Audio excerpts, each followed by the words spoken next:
ಎಲ್ಲರಿಗೂ ನಮಸ್ಕಾರ ಸ್ನೇಹಿತರೆ.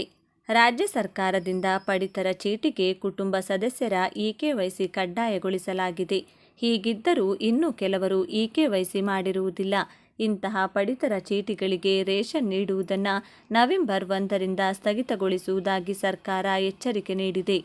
ಈ ಕುರಿತಂತೆ ಆಹಾರ ನಾಗರಿಕ ಸರಬರಾಜು ಮತ್ತು ಗ್ರಾಹಕರ ವ್ಯವಹಾರಗಳ ಇಲಾಖೆಯು ಮಾಹಿತಿ ನೀಡಿದ್ದು, ಪ್ರತಿಯೊಂದು ಎಲ್ಲ ಪಡಿತರ ಚೀಟಿದಾರರು ಕುಟುಂಬದ ಎಲ್ಲ ಸದಸ್ಯರ ಇಕೆವೈಸಿ ಮಾಡಿಸುವುದು ಕಡ್ಡಾಯವಾಗಿದೆ. ಅಕ್ಟೋಬರ್ 31ರೊಳಗಾಗಿ ಸಂಬಂಧಪಟ್ಟ ನ್ಯಾಯಬೆಲೆ ಅಂಗಡಿಗಳಲ್ಲಿ ಬೆಳಗ್ಗೆ 7ರಿಂದ ರಾತ್ರಿ 9ರವರೆಗೆ ಉಚಿತವಾಗಿ ಮಾಡಿಸಿಕೊಳ್ಳುವುದು ಹಾಗೂ ಇಕೆವೈಸಿ ಮಾಡಿಸದಿರುವ ಪಡಿತರ ಚೀಟಿದಾರರಿಗೆ ಮುಂದಿನ ದಿನಗಳಲ್ಲಿ ಪಡಿತರ ಹಂಚಿಕೆಯನ್ನು ಸ್ಥಗಿತಗೊಳಿಸಲಾಗುವುದೆಂದು ಖಡಕ್ ಎಚ್ಚರಿಕೆಯನ್ನು ನೀಡಿದೆ.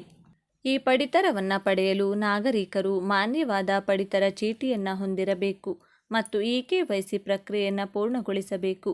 ನಿಮ್ಮ ಇಕೆವೈಸಿಯನ್ನು ನೀವು ಮನೆಯಲ್ಲಿಯೇ ಕುಳಿತು ಹೇಗೆ ಮಾಡಬಹುದು ಎಂಬುದನ್ನು ನಮಗೆ ತಿಳಿಸಿ. ನಾವು ಸಂಪೂರ್ಣ ಪ್ರಕ್ರಿಯೆಯನ್ನು ತಿಳಿಯಿರಿ. ಕಡ್ಡಾಯ ಇಕೆವೈಸಿಯ ಅವಶ್ಯಕತೆ. ಸರ್ಕಾರವು ಎಲ್ಲ ಪಡಿತರ ಚೀಟಿದಾರರಿಗೆ ಇಕೆವೈಸಿಯನ್ನು ಕಡ್ಡಾಯಗೊಳಿಸಿದೆ. ಈ ಪ್ರಕ್ರಿಯೆಯನ್ನು ಪೂರ್ಣಗೊಳಿಸಲು ವಿಫಲವಾದರೆ ನಿಮ್ಮ ರೇಷನ್ ಕಾರ್ಡ್ ಮತ್ತು ಅದರ ಸಂಬಂಧಿತ ಪ್ರಯೋಜನಗಳನ್ನು ಅಮಾನತುಗೊಳಿಸಬಹುದು ಅಥವಾ ರದ್ದುಗೊಳಿಸಬಹುದು. ಇಕೆವೈಸಿಗಾಗಿ ಹೊಸ ಪ್ರಕ್ರಿಯೆ. ಈ ಹಿಂದೆ ಆಧಾರ್ ಬಯೋಮೆಟ್ರಿಕ್ ಪರಿಶೀಲನೆಯನ್ನು ಬಳಸಿಕೊಂಡು ಇಕೆವೈಸಿಯನ್ನು ಪೂರ್ಣಗೊಳಿಸಲು ಪಡಿತರ ಚೀಟಿದಾರರು ತಮ್ಮ ತವರು ರಾಜ್ಯದ ಸ್ಥಳೀಯ ಸರ್ಕಾರಿ ಪಡಿತರ ಅಂಗಡಿಗೆ ಭೇಟಿ ನೀಡಬೇಕಾಗಿತ್ತು.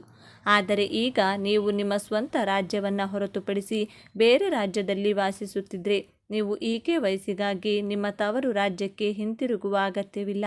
ಬದಲಾಗಿ ನಿಮ್ಮ ಪ್ರಸ್ತುತ ವಾಸಸ್ಥಳದಲ್ಲಿರುವ ಯಾವುದೇ ಸರ್ಕಾರಿ ಪಡಿತರ ಅಂಗಡಿಗೆ ನೀವು ಭೇಟಿ ನೀಡಬಹುದು ಮತ್ತು ಆಧಾರ್ ಬಯೋಮೆಟ್ರಿಕ್ ಪರಿಶೀಲನೆಯನ್ನು ಬಳಸಿಕೊಂಡು ಅಲ್ಲಿ ಇಕೆವೈಸಿ ಪ್ರಕ್ರಿಯೆಯನ್ನು ಪೂರ್ಣಗೊಳಿಸಬಹುದು. ಕುಟುಂಬದ ಮಾಹಿತಿಯನ್ನು ನೀವು ನವೀಕರಿಸಲಾಗುತ್ತಿದೆ.